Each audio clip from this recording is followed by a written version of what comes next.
Mr. Speaker, our appetite for delivering a first-class justice system has been whetted by the achievements of the past fiscal year. Technology aiding justice, improved courts, greater attention to alternative dispute resolution, enhanced legal services, effective bills, and justice for all.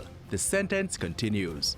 But if you were paying attention last fiscal year, then you would have undoubtedly realized the unflinching track record created by the Ministry of Justice. Despite national and global challenges, we remain resolute that our justice service delivery in Jamaica must be the yardstick by which others are measured. There would have also been the realization that you can trust in the ministry's plans for this fiscal year as it journeys towards a first-class justice system.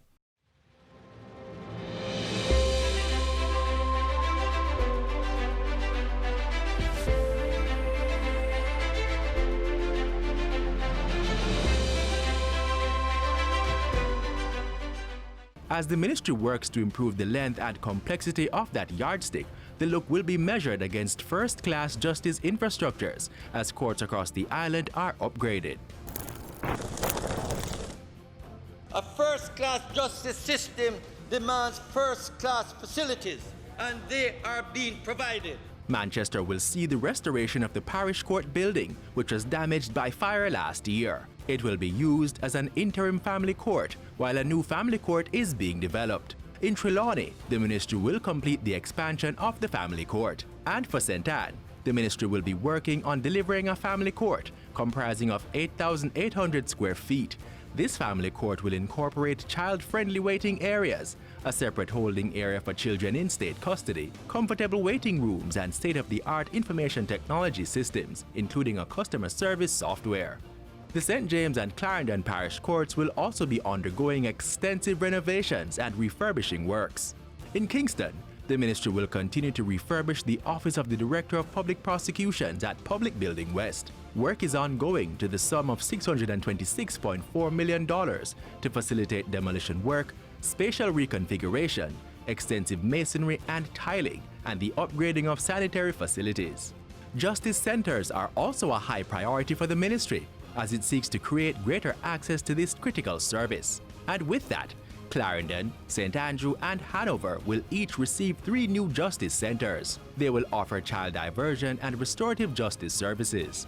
In Manchester and St. Anne, the ministry will be moving forward to develop regional judicial complexes, as land has already been acquired in those parishes. Members, we're indeed journeying towards a first-class justice system, parish by parish.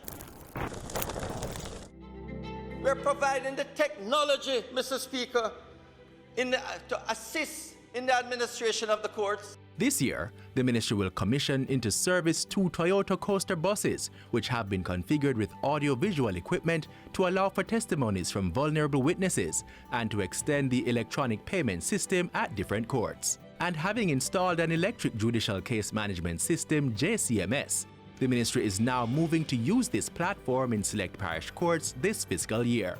The system will manage jury selection, case flow and docketing, case scheduling, digital recording to expedite production of transcripts, and integration with audio recording. Indeed, Mr. Speaker, this increase in the use of technology in judicial matters sets us well on our way to become one of the best justice systems in the world.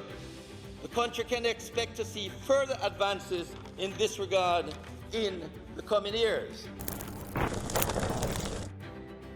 As the ministry works to institute laws for the interest of our nation, this financial year we'll see significant efforts being made to pass and amend several bills. The Justice Ministry, Mr. Speaker, recognizes that upholding the rule of law and protecting human rights are linchpins of a democratic state.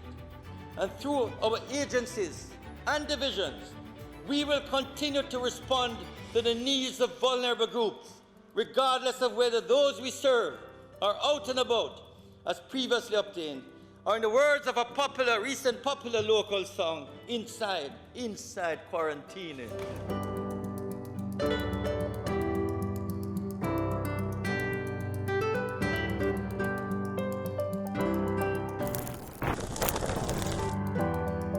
Mr. Speaker, based on last year's result, I am convinced that the strategies we have been employing in the area of dispute resolution, alternative dispute resolution, have been yielding results for the people of Jamaica.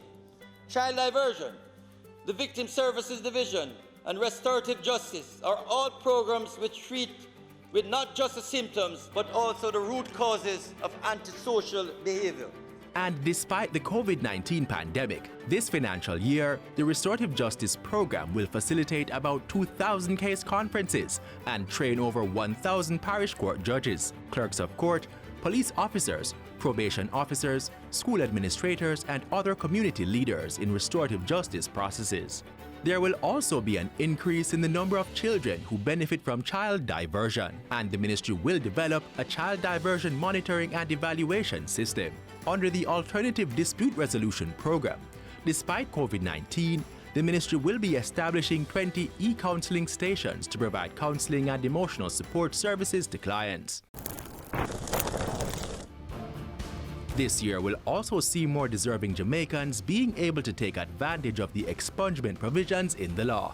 This as the Justice Ministry is currently reviewing the Criminal Records Rehabilitation of Offenders Act to present broader discretion to the board in considering applications for expungement. I will be coming to Parliament with a bill to allow the expungement committee in cases where all the inquiries have been done, and to show that the man having served his prison sentence, he has lived a decent, civilized, crime-free life for 15, 20 years, whatever the case. We can expunge his record so that he can turn over a new chapter in his life. This year, the Ministry of Justice's action plan is to take you as Jamaicans on a journey to a first-class justice system. I urge all justice stakeholders to join with me and the dedicated staff of the Justice Ministry as we seize the opportunities and resources available for our journey towards a first-class justice system that will be safe, cohesive, and just for Jamaica, land we love.